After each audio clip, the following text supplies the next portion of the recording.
विसर्ग संधि नियम नंबर 2 यही था ना। हाल साल ठीक हूँ।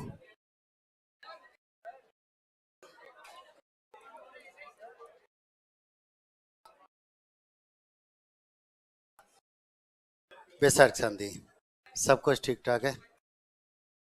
क्या करना है? फर्स्ट नियम से वापस मैं तो बता दूंगा, पहले समझो। विसर्ग संधि तो शुरू करनी है ना। विसर्ग संधि ध्यान दो, आवाज तेज कर दे भाई जितनी कर सके, है ना। विसर्ग संधि किसे कहते हैं? विसर्ग के बाद स्वर या व्यंजन आने पर उनके मेल से जो विकार उत्पन्न होता है वह विसर्ग संधि होती है। यानी प्लस से पहले विसर्ग होता है, उसके बाद स्वर या व्यंजन दोनों में से कुछ भी आ सकता है। यही तो था। सब कुछ प्लस से पहले वाली स्थिति पर निर्भर करता है। प्लस से पहले स्वर, स्वर संधि। प्लस से पहले व्यंजन, व्यंजन संधि। प्लस से पहले विसर्ग, विसर्ग संधि। यही तो था। पहला नियम मैंने आपको लिखाया था, यदि विसर्ग से पहले एक को छोड़कर अन्य कोई स्वर आए तथा विसर्ग के बाद किसी भी वर्ग का तीसरा, चौथा, पांचवा वर्ण, अंतस्थ वर्ण या कोई स्वर आए तो विसर्ग का रय हो जाता है। पहला नियम हमसे कहता है विसर्ग से पहले ए नहीं आना चाहिए, कोई भी स्वर आ सकता है। मतलब नियम हमसे कहता है विसर्ग से पहले मात्रा आनी चाहिए, ठीक है। उसके बाद किसी भी वर्ग का तीसरा, चौथा, पांचवा वर्ण आ सकता है, अंतस्थ वर्ण आ सकता है या फिर कोई भी स्वर आ सकता है। यदि ऐसा होता है तो विसर्ग के स्थान पर रय हो जाता है। उदाहरण आपने लिखे थे,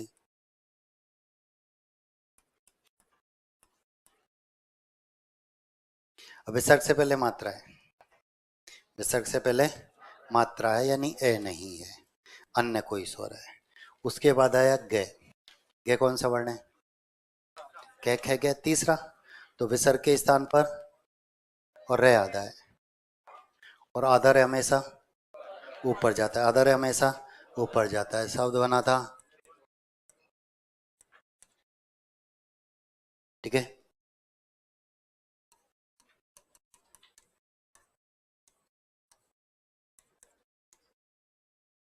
विसर्ग से पहले मात्रा है, ए नहीं है यानी अन्य कोई स्वर है।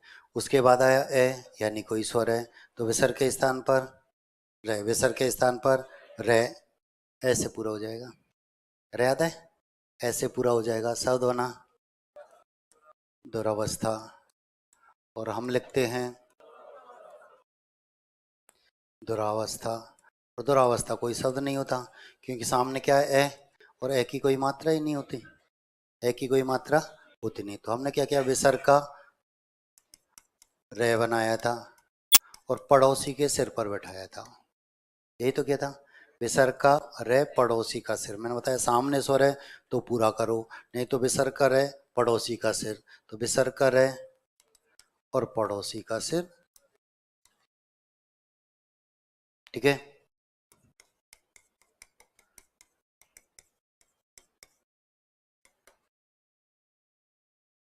विसर्ग का रे ऐसे पूरा।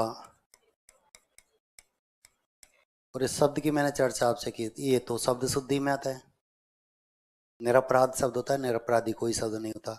दूसरा, विलोम शब्द में पूछा जाता है, अपराधी का विलोम पूछा जाता है, निरपराध होता है। तीसरा, वाक्यांश के लिए एक शब्द में वह है जिसने कोई अपराध नहीं किया है, निरपराध, निरपराधी नहीं।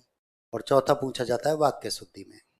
अपराधी और निरपराधी को पहचानना आज कठिन हो गया है, जबकि निरपराधी कोई शब्द ही नहीं होता, निरपराध शब्द होता है, ठीक है। ये विशेष तौर पर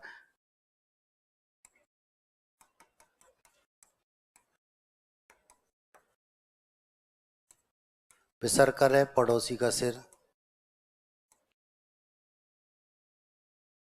क्योंकि विसर्ग से पहले ए, नियम कहता है विसर्ग से पहले ए नहीं आना चाहिए, कोई भी स्वर हो सकता है। विसर्ग हमेशा स्वर के ही बाद आता है, व्यंजन के बाद कभी विसर्ग आता ही नहीं, ठीक है। पहला नियम कहता है विसर्ग से पहले ए नहीं आना चाहिए, कोई भी स्वर आ सकता है, मतलब विसर्ग से पहले कोई ना कोई मात्रा आनी चाहिए। ठीक है। उसके बाद किसी भी वर्ग का तीसरा चौथा पांचवा वर्ण हो सकता है, अंतस्थ वर्ण हो सकता है, स्वर हो सकता है। यदि ऐसा होता है तो विसर्ग का रे बनाते हैं।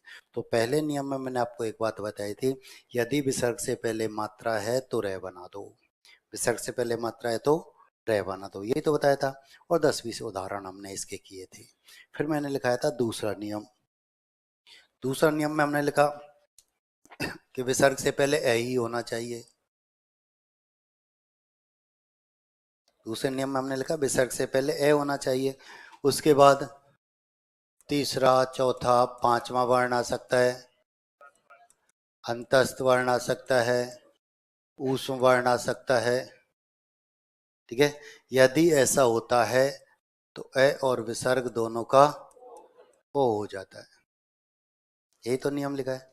दूसरा नियम आपने लिखा है, यदि विसर्ग से पहले ए हो तथा विसर्ग के बाद किसी भी वर्ग का तीसरा चौथा पांचवा वर्ण अंतस्थ वर्ण या ऊष्म वर्ण आए तो ए और विसर्ग दोनों का ओ हो जाता है।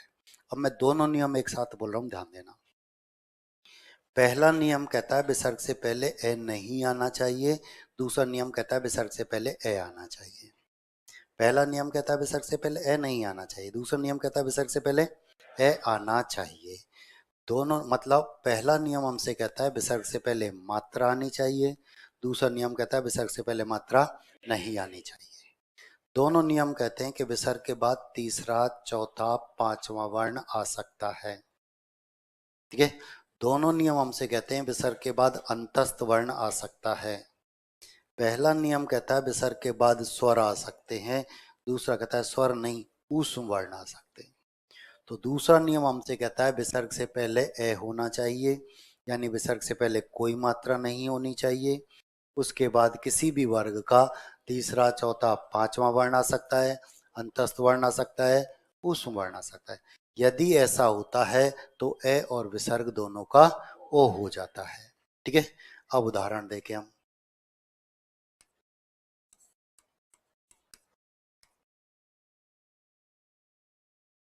अब इसे हम ऐसे भी लिख सकते हैं,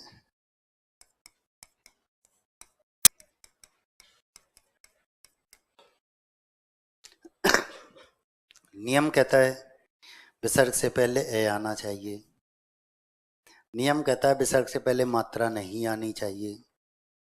उसके बाद आया जय। अब जय कौन सा वर्ण है? जय छय जय तीसरा। तो ए और विसर्ग इन दोनों के स्थान पर ओ हो जाता है, और ओ को हम मात्रा से व्यक्त करते हैं, तो ओ के स्थान पर तो हम मात्रा लगा सकते हैं, और जो कुछ बचा वह अपने स्थान पर। मनोज 10-20 उदाहरण। नियम तो लिख चुके, नियम तो हम लिख चुके हैं।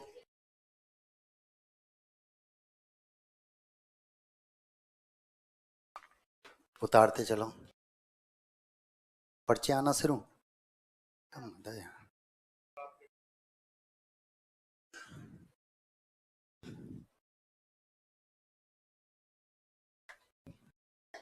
चलेंगे।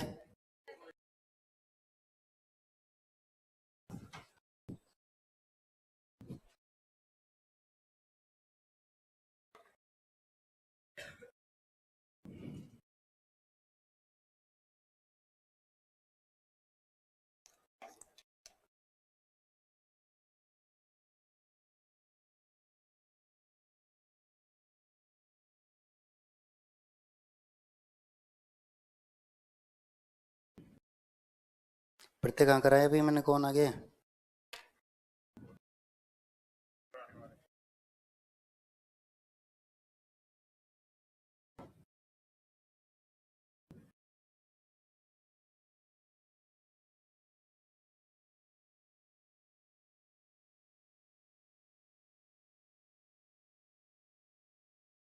एक तो मेरे उदाहरण समझ में नहीं आया क्या लिखा है, दूसरे की चर्चा मैं पेपर में करूंगा।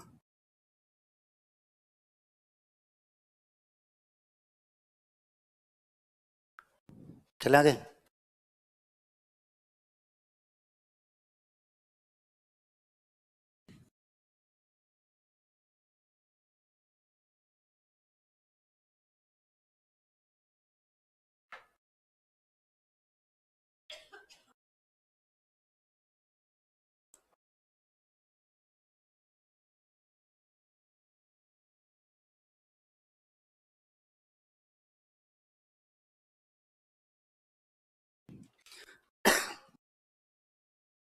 और आगे।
चल आगे।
चल आगे।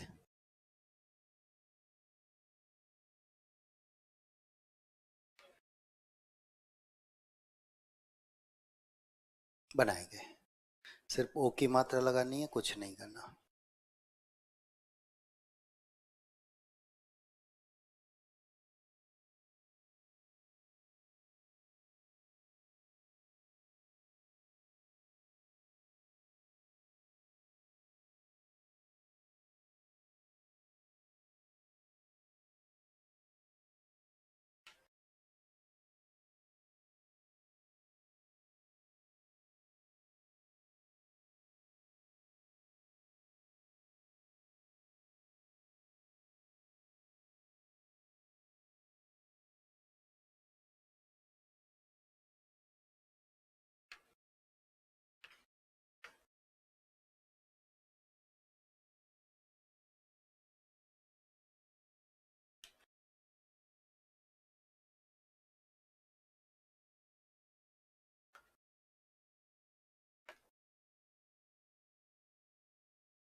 बिना पड़ोसी की सहायता के ही करने।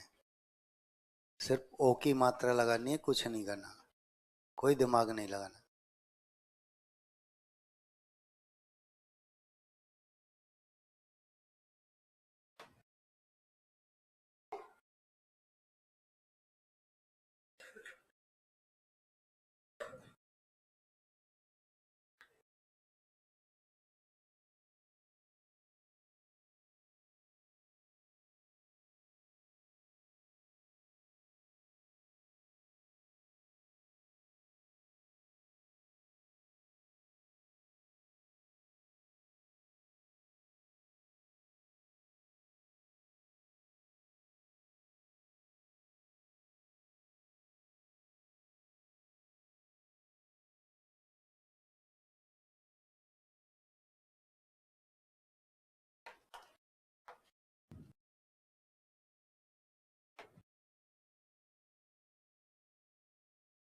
हो गया?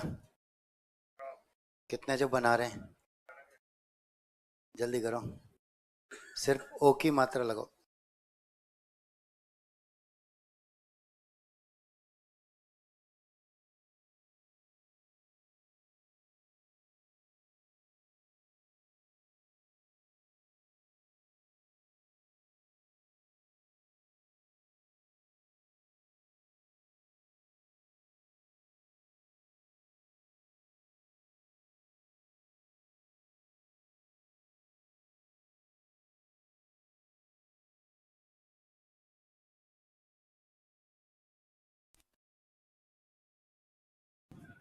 मिलाएंगे। सही है तो बहुत अच्छी बात है, नहीं है तो सही कर लेना। मात्रा सिर्फ ओ की लगानी है, कुछ भी नहीं करना, सिर्फ ओ की मात्रा। शब्द बनेगा मनोज। किसका पर्यायवाची? मन में जन्म लेता है जो वह है, कामदेव। इसका पर्यायवाची? कामदेव। मन में जन्म लेता है जो वह है, कामदेव। समास?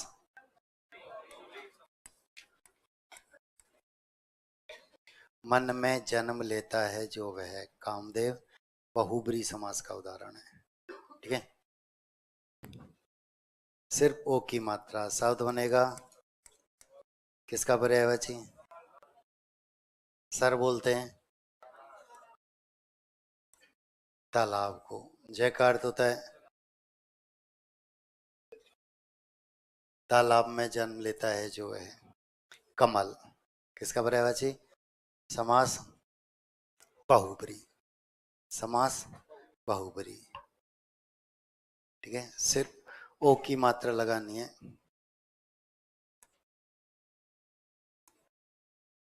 किसका पर्यायवाची? किसका पर्यायवाची? ये बैठा तालाब।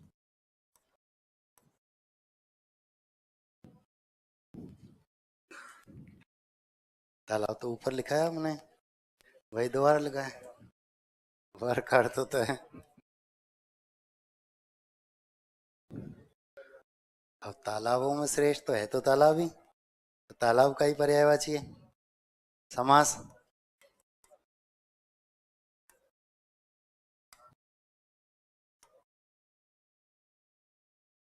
अधिकरण तत्पुरुष समास। तालाबों में श्रेष्ठ।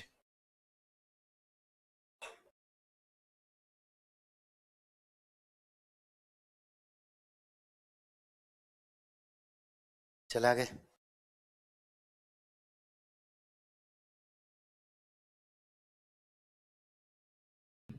सिर्फ ओ की मात्रा।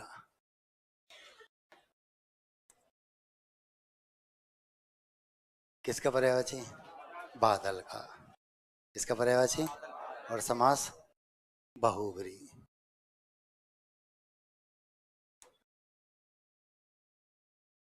सिर्फ ओ की मात्रा लगानी है। यशोदा, यशोगान, यश बोलते हैं। कीर्ति, यशोगाथा,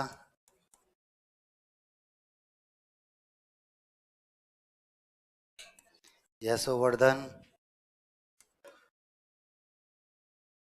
सिर्फ ओ की मात्रा लगा रहे हैं, इसके अलावा हम कुछ नहीं कर रहे हैं, सिर्फ ओ की मात्रा।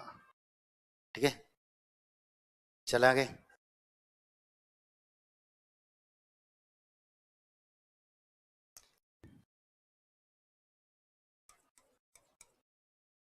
मनोविज्ञान।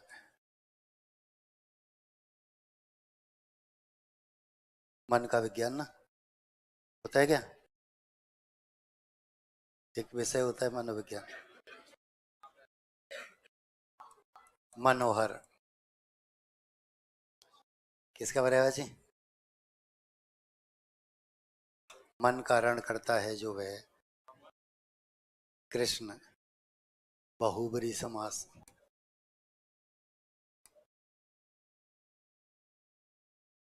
सिर्फ ओ की मात्रा। मनोरथ किसका पर्यायवाची? इच्छा, चाहत, चाहत, कामना, अभिलाषा, लिप्सा, सब ये क्या है? पर्यायवाची। इच्छा। सिर्फ ओ की मात्रा। मनोबल। रखा भी। ठीक है, शब्द मनोविकार। मन में उत्पन्न विकार, सिर्फ ओ की मात्रा। तमोगुण, बुरे गुण। कर्मधारय समास। बुरे हैं जो गुण। वयोवृद्ध, ओ की मात्रा बस। वृद्ध अवस्था से पहले की अवस्था, वयोवृद्ध। सिर्फ ओ की मात्रा और कुछ नहीं। चला गए।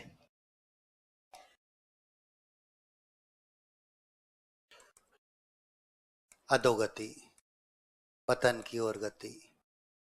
कौन ले जाता है? मोबाइल। बताया था मैंने, ये सिर नहीं उठाने देता कभी, है ना। रजोगुण, सामान्य गुण। कर्मधार है।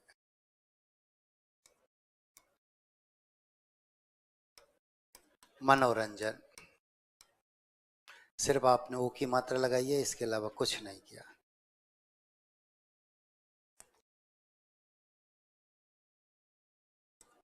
तपोभूमि, तप के लिए भूमि।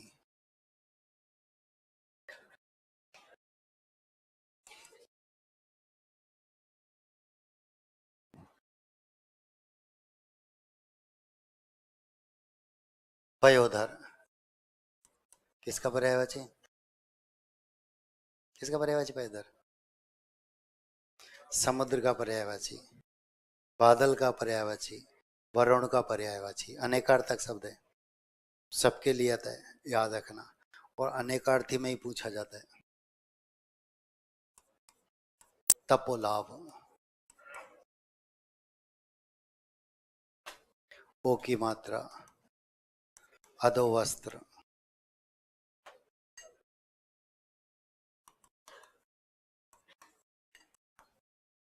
अधोमुख। दिव्य ज्योति, अखंड ज्योति जिसे हम कहते हैं। सिर्फ ओ की मात्रा लगा रहे हैं, इसके अलावा कुछ नहीं कर रहे हैं। चले गए।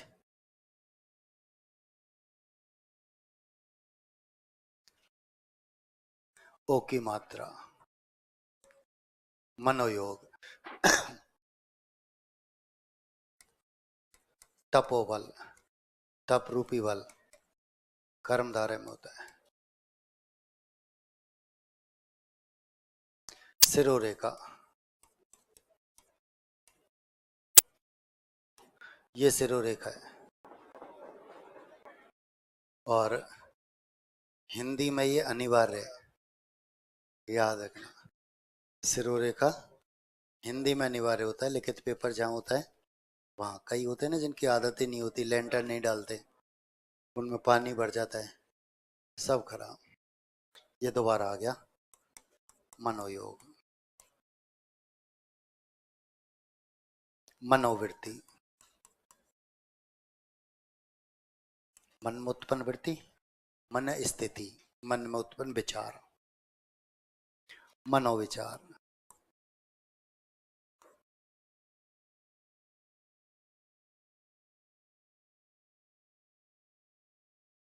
सिर्फ ओ की मात्रा और कुछ नहीं करना था इस नियम में। तपोधन, तप रूपी धन, कर्मधार है।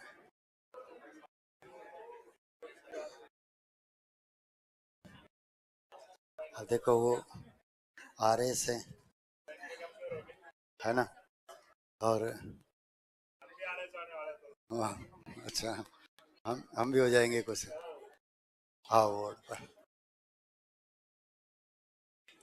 सिरोभूषण, सिर के आभूषण। अब आपने पढ़े भी हैं कौन कौन से सिर के आभूषण है ना, ये आगे आपके काम भी आते हैं।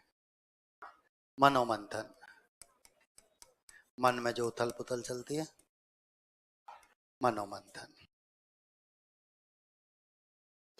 यही थे ना। अब बोर्ड पर आ जाओ।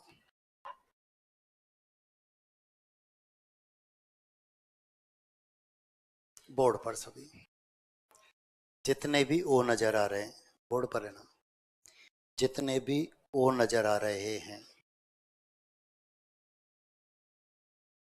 इनके स्थान पर यदि हम विसर्ग लगाते हैं तो विच्छेद हो जाता है।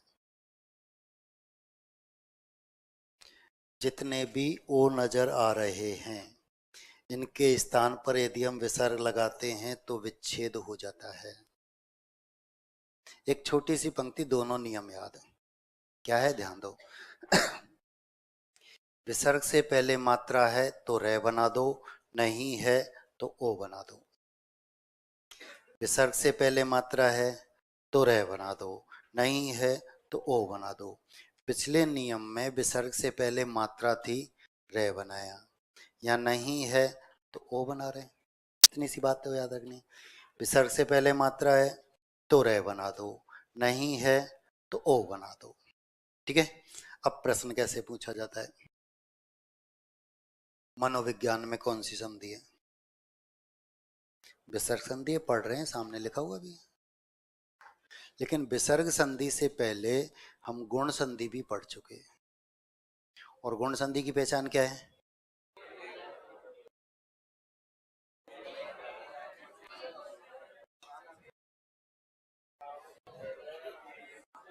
मतलब इतना समय मिला आपको, मैं तो खुश था कि चलो साहब इनका टेस्ट लेंगे, तो दो संधि तो इनको याद है ही, बहुत समय मिल गया उसमें तो। स्वर संधि और व्यंजन संधि में विसर्ग बची, इसे पढ़ के टेस्ट दे देंगे आसानी से, सब ठीक ठाक हो जाएगा। ठीक है, ध्यान दो। ए ओ की मात्रा या फिर आधा रह आता है, यही था ना, ए ओ की मात्रा या फिर आधा रह आता है। तो ओ की मात्रा तो सामने नजर आ रही है, आधा है पिछले नियम में गया। ओ की मात्रा सामने नजर है, आधा है आपने पढ़ा था, निर्धन, निर्मल, निर्बल, दुर्जन, दुर्गति, दुर्घटना, उन सब में आधा रहता। और यहाँ ओ की मात्रा है, यानी दोनों नियमों की सकल गुण संधि से मिल रही है। दोनों नियमों की सकल गुण संधि से मिल रही है। अब ऐसी स्थिति में क्या करना है, ध्यान देना। यदि कोई भी उदाहरण आपको ऐसा नजर आता है जिसमें दो संधि की शकल नजर आती है, कोई भी उदाहरण है जिसमें दो संधि की शकल नजर आती है, तो आप दोनों के हिसाब से आप उसका विच्छेद करेंगे, दोनों के हिसाब से आप उसके टुकड़े करेंगे, और जो टुकड़े होते हैं वे स्वतः ही बोलते हैं मैं सही और मैं गलत। कोई भी उदाहरण ऐसा दिखाई देता है जिसमें आपको लगता है इसमें दो संधियां हो सकती हैं, तो आप दोनों के हिसाब से उसके टुकड़े कर देना, टुकड़े आपको स्वतः ही बता देंगे सही कौन सा और गलत कौन सा है। कैसे, ध्यान दो। मनोविज्ञान,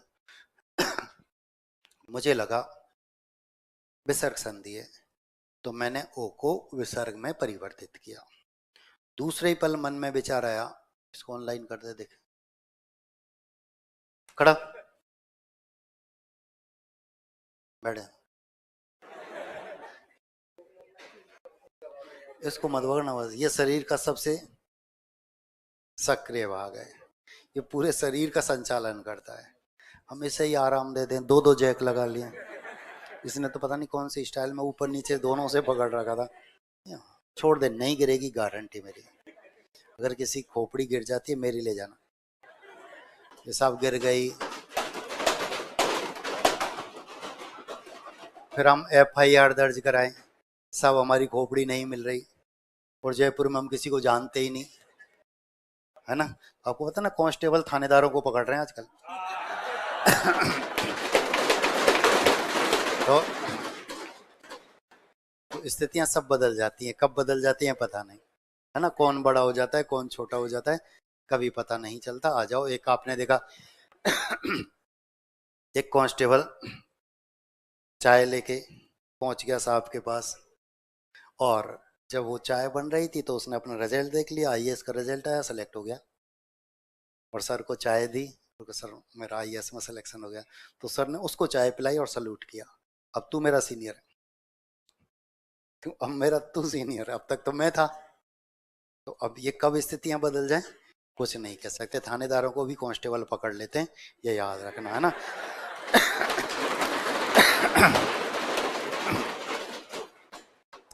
तो कोई भी उदाहरण, अरे मैं मानता हूँ होली आ रही, तो तीज त्योहारों पे ताली बजाई जाती है।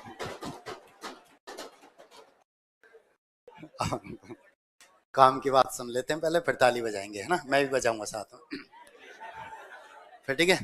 बोर्ड भरा।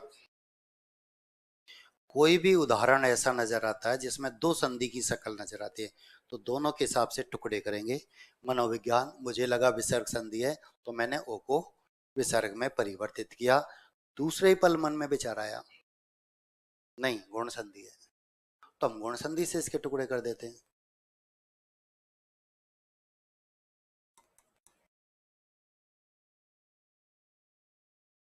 गुण संधि नियम नंबर 2, गुण संधि नियम नंबर 2, ए आ के बाद उ आए तो दोनों के स्थान पर ओ हो जाता है, ये तो था, ठीक है। अब इसके एक तो टुकड़े हमने किए, ये एक टुकड़े किए, आप खुद आकलन करो कौन सा सही कौन सा गलत। मन है प्लस विज्ञान, या मन प्लस उ विज्ञान, उ विज्ञान मतलब उ विज्ञान जो 9th 10th में पढ़ी थी। चलो दूसरा उदाहरण ये देखते हैं, आ जाओ बोर्ड पर। वयोवृद्ध, मुझे लगा विसर्ग संधि है, तो मैंने ओ को विसर्ग में परिवर्तित किया। दूसरे ही पल मन में विचार आया कि नहीं गुण संधि है, तो अब हम इसे गुण संधि से तोड़ देते हैं।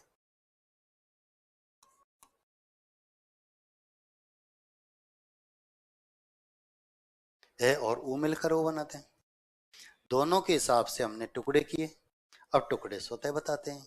खुद आकलन करो, ये सही या फिर ये, वय प्लस वृद्ध या वय प्लस उवृद्ध, उवृद्ध मतलब उवृद्ध जिसके हम लाठी लेकर भाग जाते थे। चलो ये उदाहरण तो ऐसे हैं साहब, अभी आपने पढ़ा है, याद है, ठीक है। मैं दूसरे उदाहरण उठाता हूं।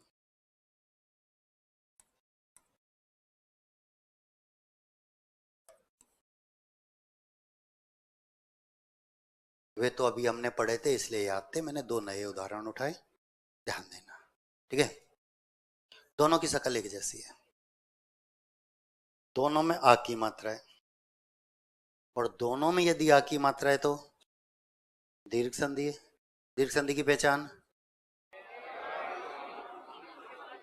आ ई ऊ की मात्राएं आती हैं, तो दोनों में आ की मात्रा है, दोनों में दीर्घ संधि, किन दोनों में वैसे पहले आधा वर्ण है, यण संधि।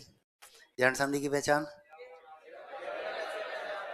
यह वैरे से पहले, तो दोनों में वैसे पहले आधा वर्ण है, तो दोनों में यण संधि, दोनों में दीर्घ संधि, दोनों में यण संधि, गोला तो एक ही नीला करना है। तरीका फिर वही है, कि आप दोनों के हिसाब से टुकड़े करेंगे, विच्छेद करेंगे, टुकड़े बताएंगे ये सही और ये गलत। कैसे? सबसे पहले मुझे लगा दोनों में दीर्घ संधि है, तो हम दोनों के टुकड़े दीर्घ संधि से करते हैं।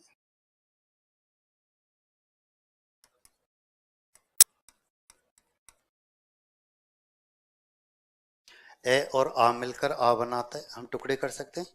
आ की 4 स्थिति मैंने आपको बताई थी, ठीक है। तो ये दोनों मिलकर आ बनाते हैं, हम टुकड़े कर सकते हैं, ठीक है। इसकी चर्चा करें।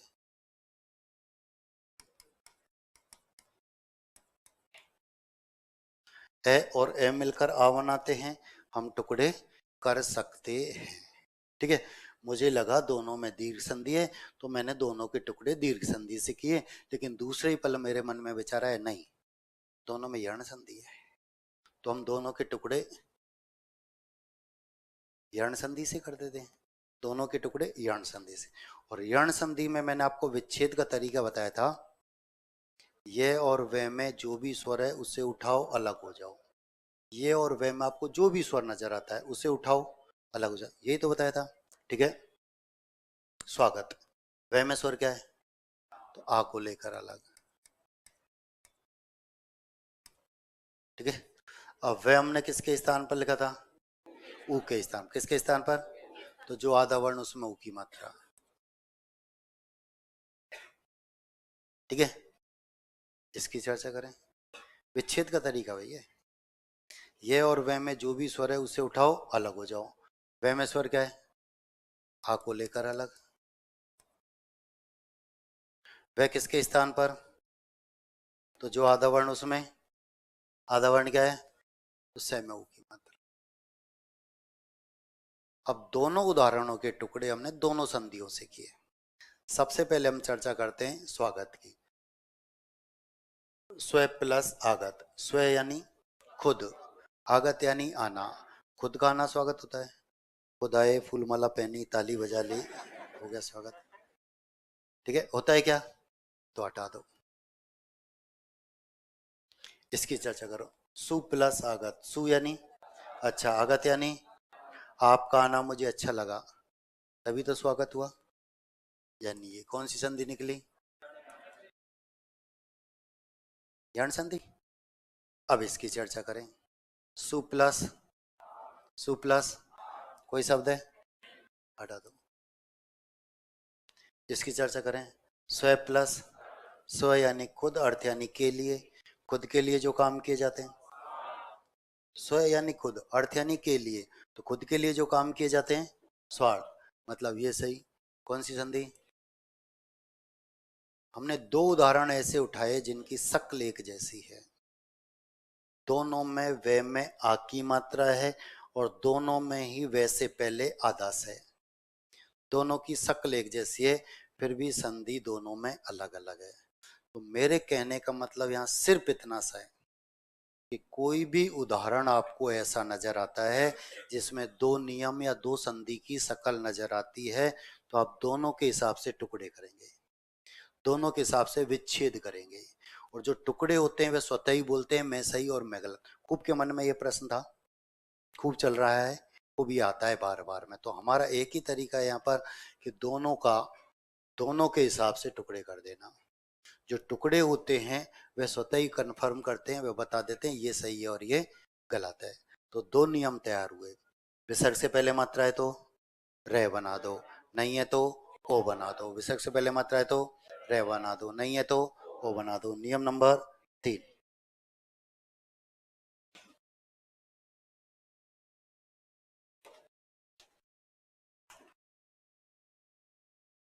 यदि विसर्ग से पहले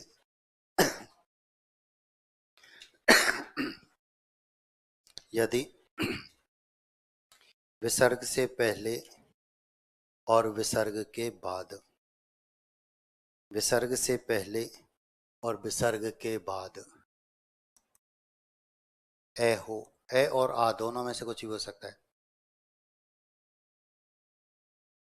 विसर्ग से पहले विसर्ग के बाद ए हो, तो ए भी हो सकता है आ भी हो सकता है, दोनों, ठीक है। यदि विसर्ग से पहले और विसर्ग के बाद ए हो प्रथम ए और विसर्ग का, प्रथम ए और विसर्ग, ए और आ दोनों हो सकते हैं, दोनों लिखने हैं, ठीक है। प्रथम ए और विसर्ग का ओ हो जाता है, प्रथम ए और विसर्ग का ओ हो जाता है, तथा, तथा द्वितीय ए का, ए और आ दोनों है, ठीक है, तथा द्वितीय ए का लोप हो जाता है, लोप मतलब गायब, द्वितीय ए का लोप हो जाता है।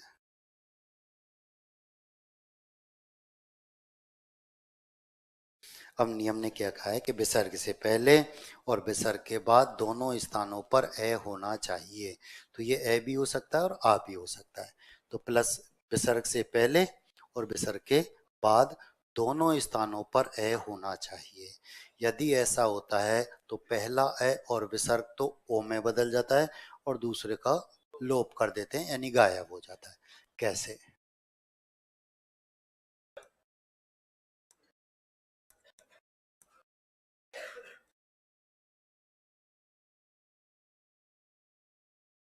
वही है,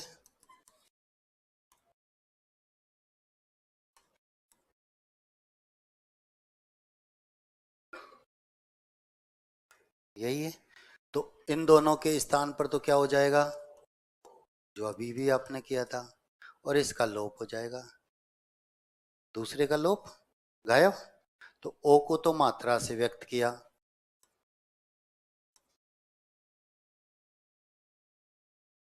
और दूसरे का लोप किया, गायब, तो जो कुछ बचा अन्योन्य। तो ये जो है पहले वाला, इनके स्थान पर तो ओ हो जाता है, इसका लोप हो जाता है, तो जो कुछ बचा है वो लिख दो, अन्योन्य। दो चार उदाहरण बनाओ, इसको उतार लो पहले।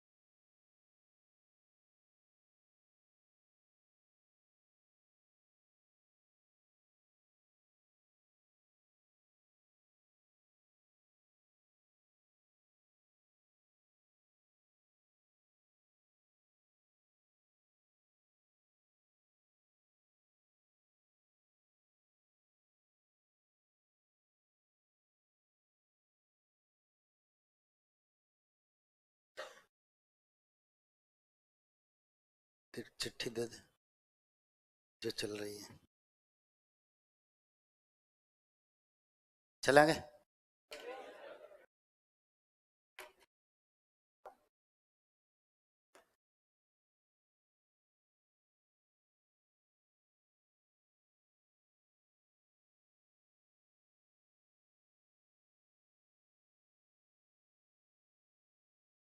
नागौर शब्द का संधि विच्छेद संभव है क्या? है, जिस पर कोई गौर ही नहीं किया किसी ने, है, तो हो सकता है क्या? नहीं हो सकता।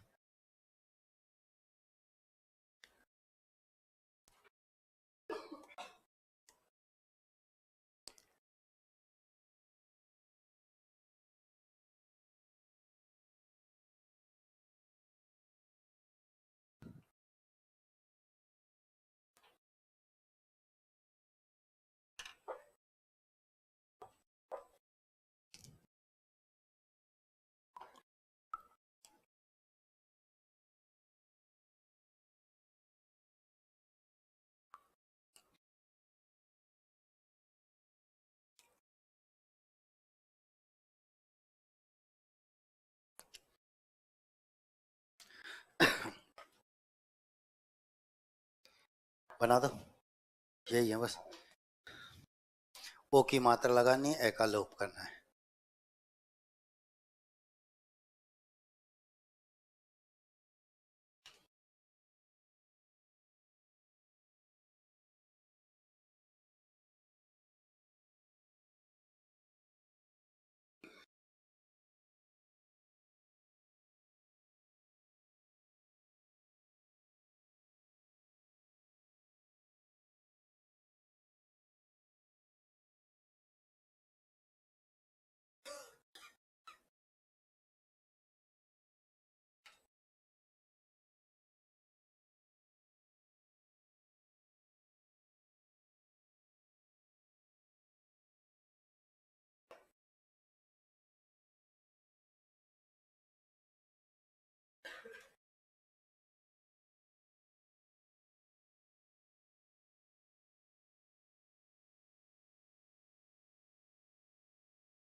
हो गया, मिलाओ। ए और विसर्ग, इसका तो बना दिया ओ, और दूसरे का किया लोप। इनके स्थान पर आपने लिखा ओ, इसका किया लोप।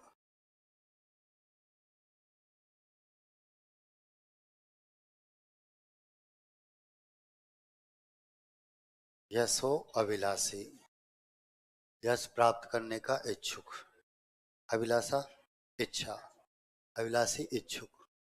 इन दोनों के स्थान पर ओ,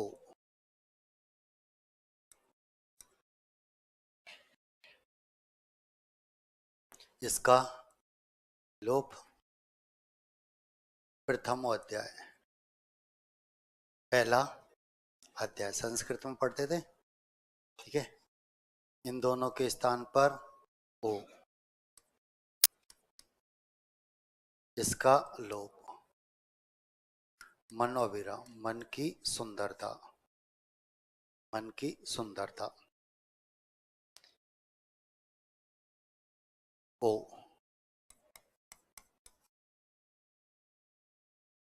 इसका लोप। ए और आ दोनों में से कुछ भी हो सकता है, ये पहले ही चर्चा हो गई थी।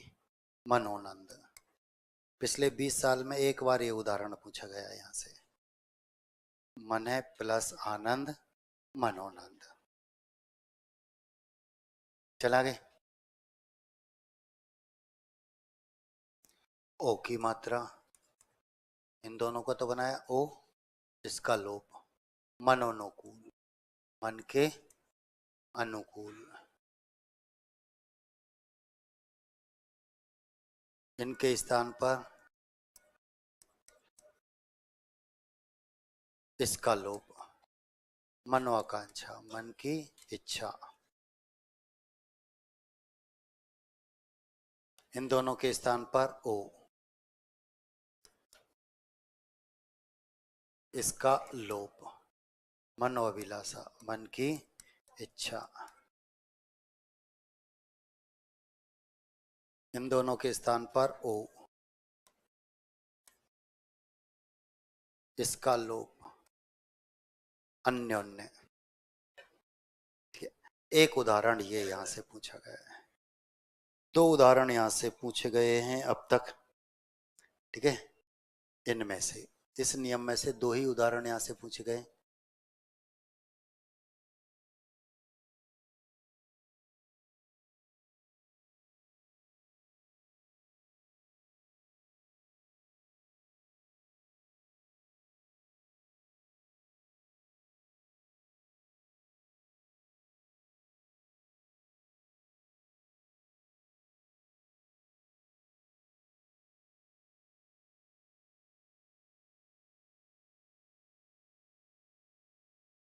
और भी विसर्ग संधि।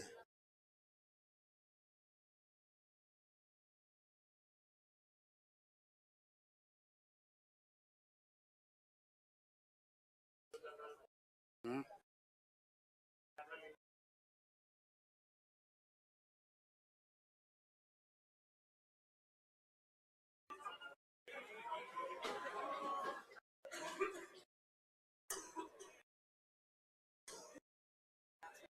ये तो जहां से शुरू किया वहीं पहुंच गए।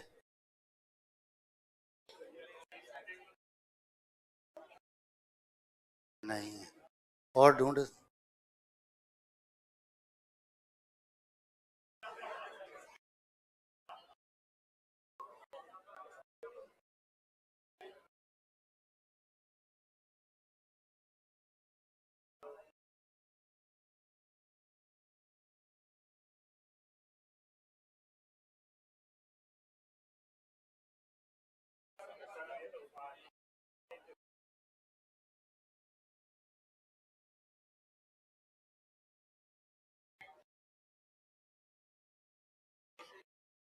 नियम नंबर 6 लगा।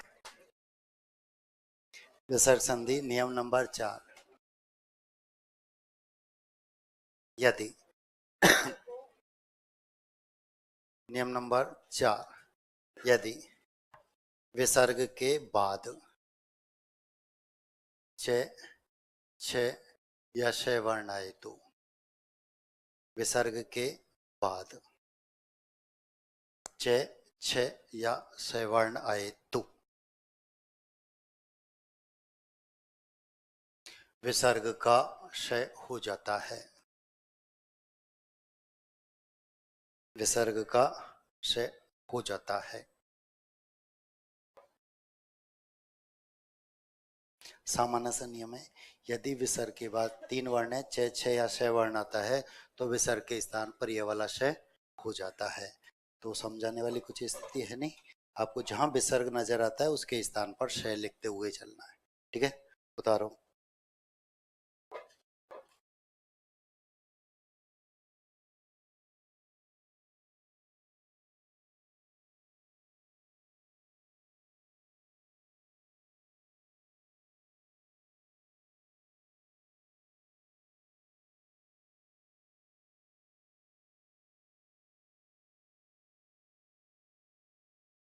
चला आगे।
चला आगे।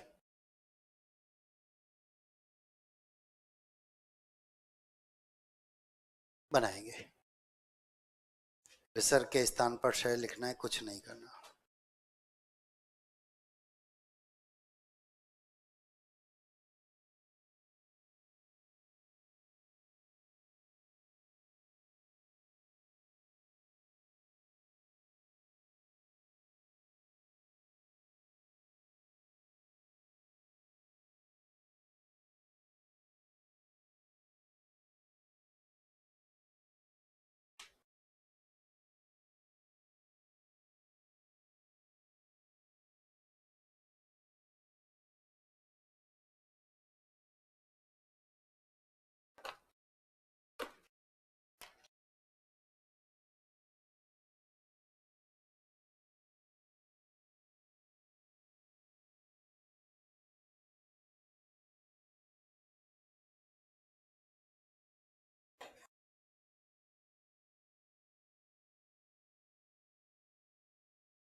हो गया?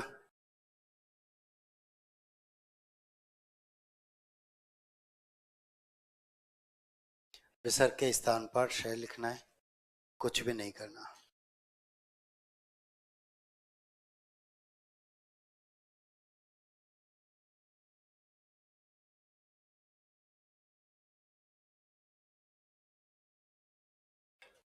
मिलाएंगे, शब्द बनेगा निश्चल। विसर्ग के स्थान पर च लिखना है, निश्चय।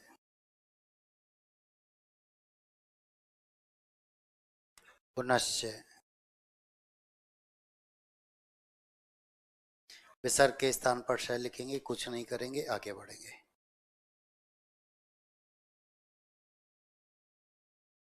शब्द बनेगा मनश्चेतना।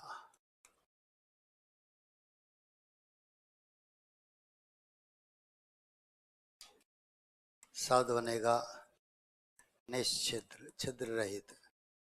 आधा वर्ण हमेशा मात्रा के अंदर होता है, ठीक है। शब्द बनेगा निशंक, बिना शंका के।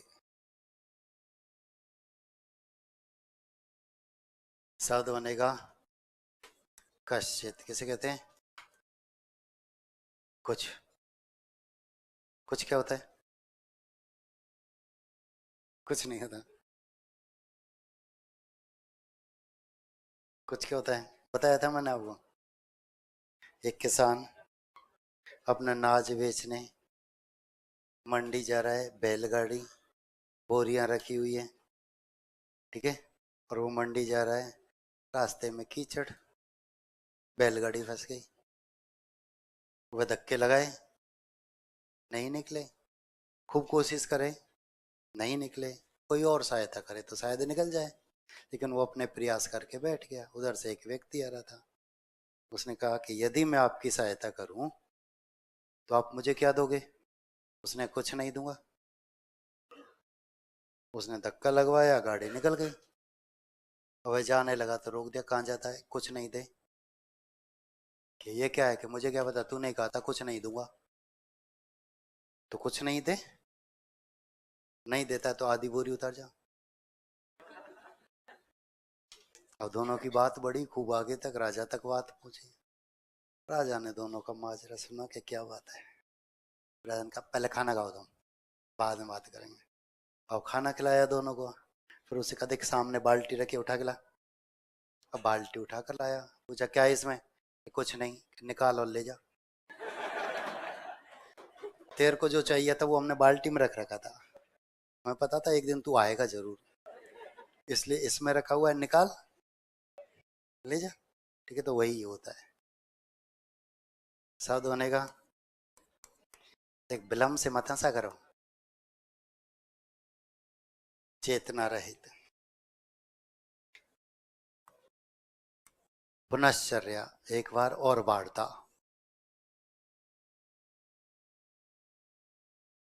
विसर्ग के स्थान पर शय लिखा है, कुछ नहीं लिखा। निश्चल, छल रहित। शब्द बनेगा यह सत शरीर। ये शब्द विशेष तौर पर याद रखना, ये शब्द शुद्धि में आता है और इसमें 3 से एक साथ आते हैं, इसलिए ये शब्द शुद्धि में आता है, याद रखना है। शब्द बनेगा तपश्चर्या।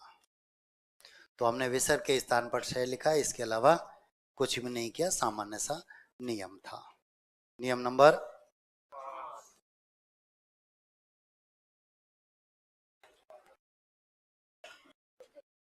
यदि विसर्ग से पहले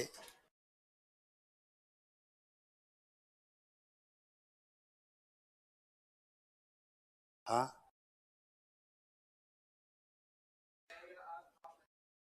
तो फिर शब्द नहीं बनेगा ना, वही स्थिति आ जाएगी। यदि विसर्ग से पहले ई या ऊ हो, ई या ऊ हो, तथा विसर्ग के बाद, विसर्ग के बाद के, टे, पे, फे। विसर्ग के बाद के, टे, पे, फे वर्ण आए तो। विसर्ग के बाद के, टे, पे, फे वर्ण आए तो विसर्ग का शय, षटकोण वाला शय हो जाता है।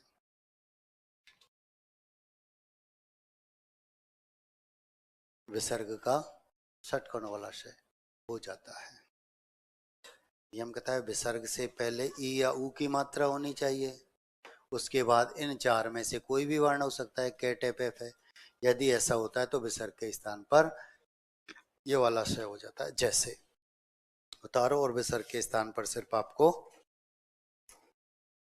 क्या करना है, षटकोण वाला शय लिखना है।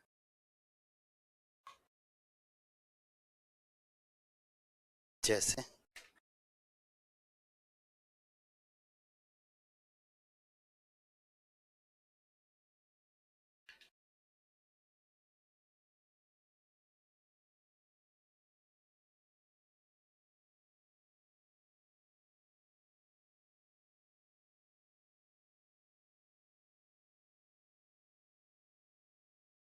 चला गए।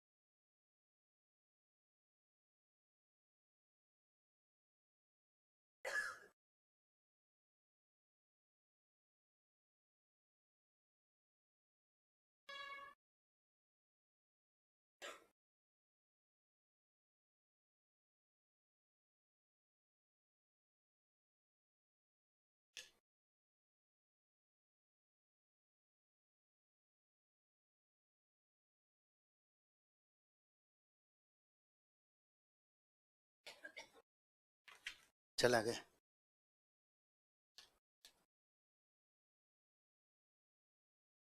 विसर्ग के स्थान पर षटकोण वाला शय लिखना है, कुछ नहीं करना।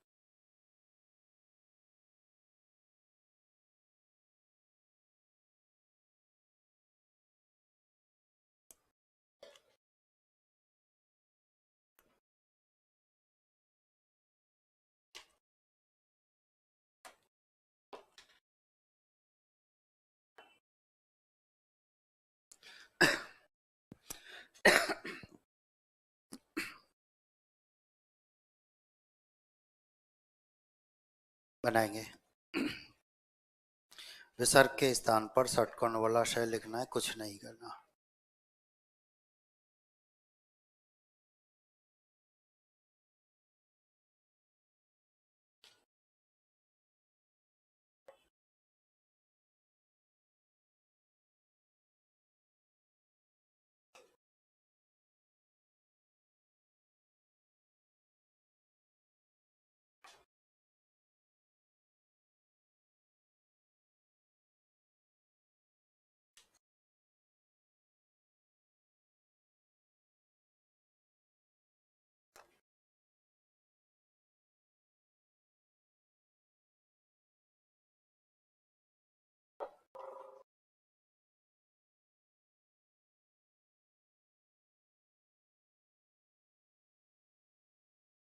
हो गया। विसर्ग के स्थान पर सिर्फ शय और आगे बढ़ो।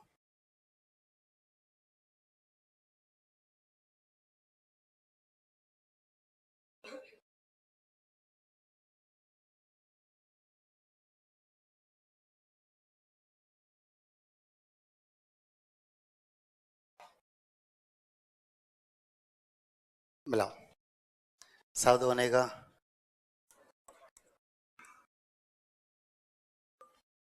निष्कपट, कपट रहित। ठीक है। शब्द बनेगा निष्कलंक। कलंक रहित। शब्द बनेगा निष्पाप, पाप रहित। चल आगे। शब्द बनेगा निष्कर्म, विसर्ग के स्थान पर षटकोण वाला से। दुष्कर्म, बुरे कर्म, विसर्ग के स्थान पर निष्पादन, विसर्ग के स्थान पर षटकोण वाला से। निष्फल,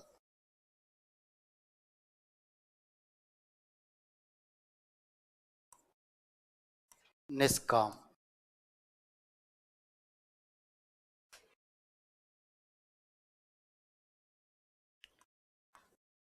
चतुष्पाद, चार चरण, चार चरण।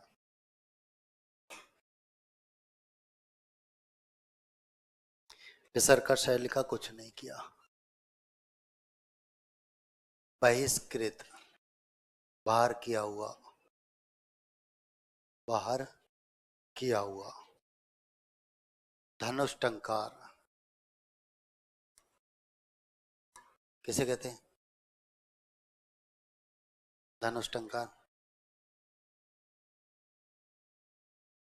धनुष की डोरी जिसे प्रत्यंचा कहा जाता है, उसे खाली खींचकर छोड़ने पर जो ध्वनि उत्पन्न होती है वह धनुष्टंकार कहलाती है। गांडीव की सबसे अधिक प्रसिद्धि, गांडीव अर्जुन के धनुष का नाम था। जब उसकी प्रत्यंचा खींचकर छोड़ा करते थे तो आदेश योद्धा युद्ध भूमि से पलायन कर जाते थे। सामने से अर्जुन आ रहा है, हैप्पी बर्थडे होने वाला है किसक लो, और चुपचाप निकल जाते थे। शब्द बनेगा दुष्फल। तो विसर्ग के स्थान पर हमने षटकोण वाला शय लिखा, कुछ नहीं किया। ठीक है। नियम नंबर 6,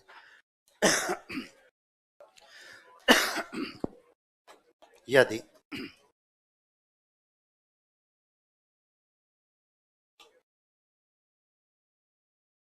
यदि विसर्ग से पहले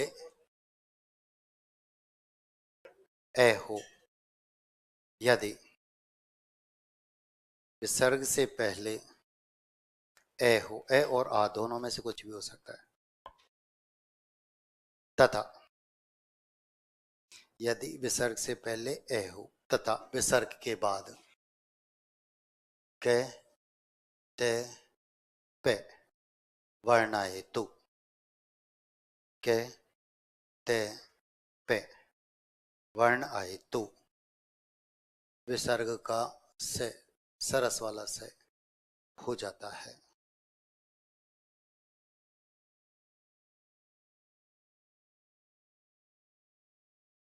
विसर्ग से पहले ए और आ हो सकते हैं, उसके बाद तीन वर्ण है के ते पे, ये वर्ण आते हैं तो विसर्ग के स्थान पर से हो जाता है। जैसे, तो विसर्ग के स्थान पर से लिखना है, कुछ नहीं करना।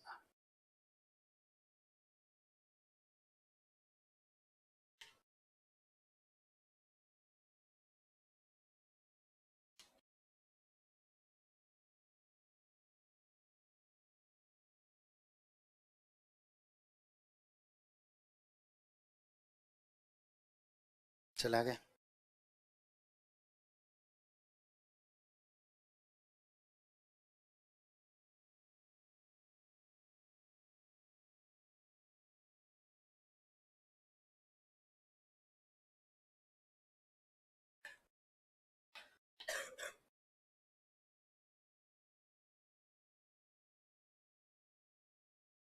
बनाएंगे। विसर्ग के स्थान पर से लिखना है, सरस वाला से।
हो गया, मिलाओ।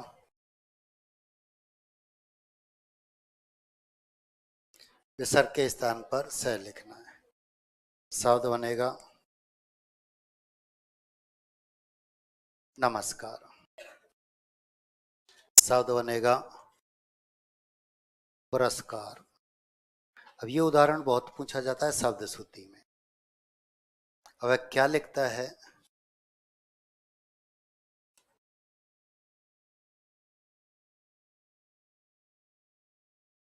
अब हम क्या गड़बड़ी कर जाते हैं, इसको छोटे ऊ की मात्रा में परिवर्तित कर जाते हैं कि बड़े ऊ की मात्रा नहीं, छोटे ऊ की मात्रा आएगी, जबकि शुद्ध क्या है? पुरस्कार।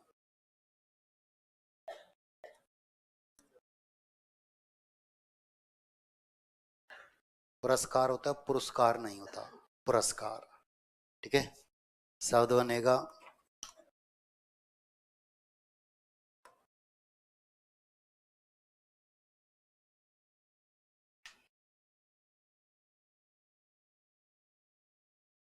आए समझ में कि नहीं?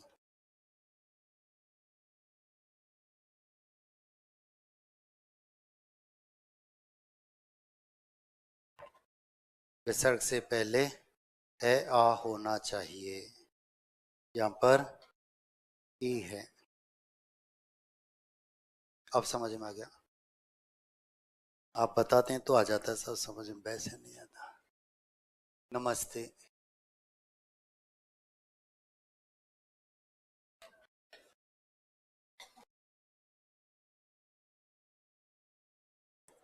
भास्कृत। भास्कर। विसर्ग के स्थान पर से लिखना है, कुछ नहीं करना। तिरस्कार।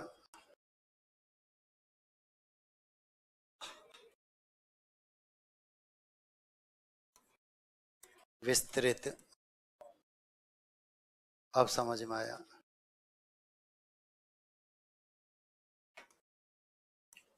मनस्ताप।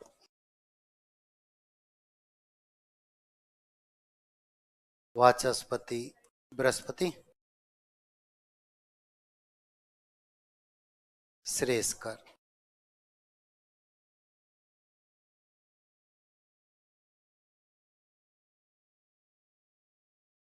अब बोर्ड पर आओ। हो गया?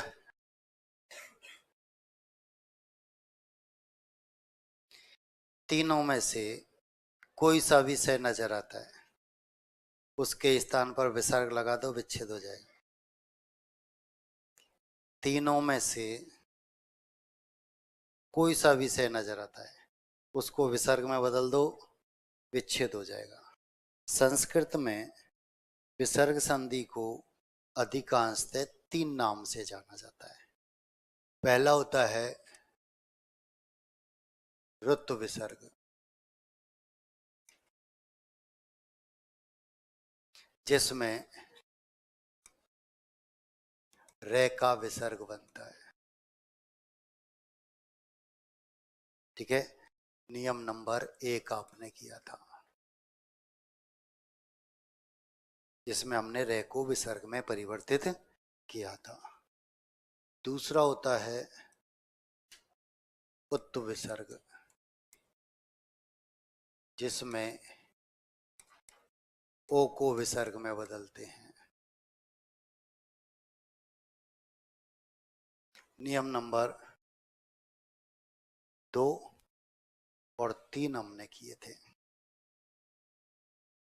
ओ को विसर्ग में बदला जाता है। ठीक है, दूसरे में भी यही था और तीसरे में भी यही था। तीसरा होता है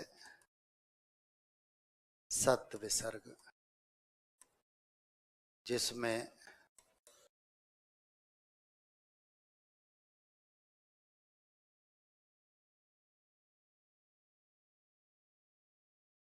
से को विसर्ग में परिवर्तित किया जाता है।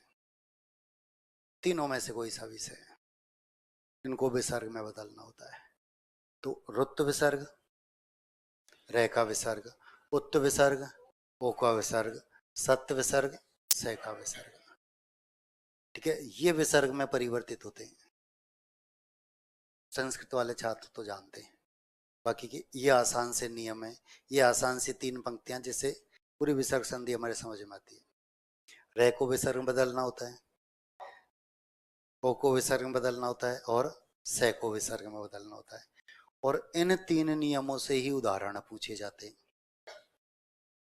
लेकिन एक नियम और लिखेंगे, कभी कभी उदाहरण वहां से पूछा जाता है, आरएस में ज्यादा पूछा जाता है, और हमारे सामने भी आ सकता है।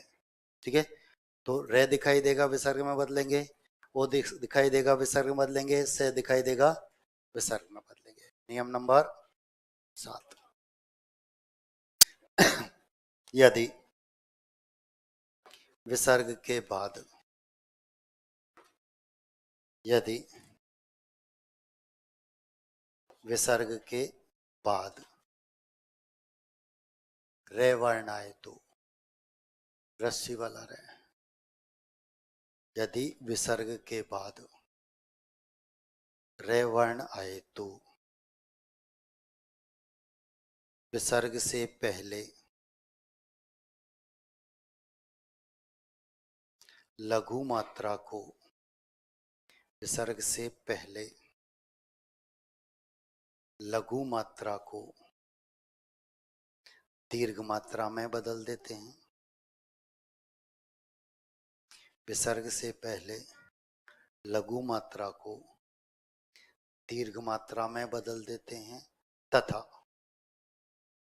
विसर्ग का लोप हो जाता है, तथा विसर्ग का लोप हो जाता है। लोप यानी गायब।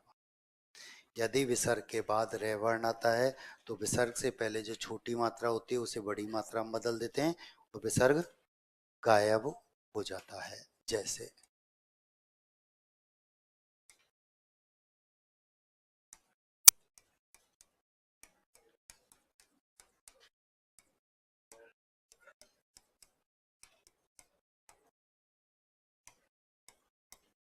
बनाएंगे।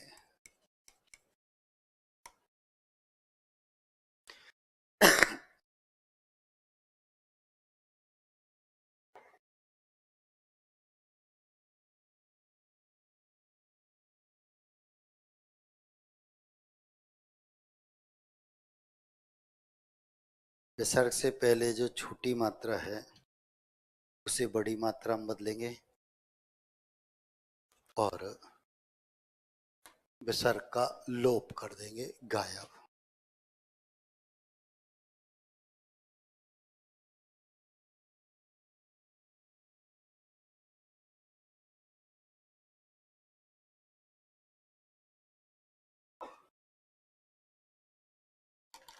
हो गया। शब्द बनेगा नीरस, शब्द बनेगा निरोग। ये शब्द शुद्धि में ज्यादा आता है, 2017 वाले पेपर मेंस में था, आरएस में। ये उदाहरण आता है नीरव, 2018 वाले पेपर में था मेंस में। नीरव किसे कहते हैं? शांत, एकांत, सूनापन, जन रहित स्थान, जन रहित स्थान। विलोम पूछा जाए तो भीड़। ठीक है, और शब्द बनेगा दुराज। दुराज मतलब बुरा राज। चल रहा है, खत्म हो गया। यह विरल रूप से चलता है, कभी खत्म नहीं होता। हम ज्यादा से ज्यादा लुटेरे परिवर्तित कर सकते हैं, इसके अलावा कुछ नहीं कर सकते। अब बोर्ड पर आओ। आरएस मेंस 2012, यहां से एक उदाहरण पूछा गया था।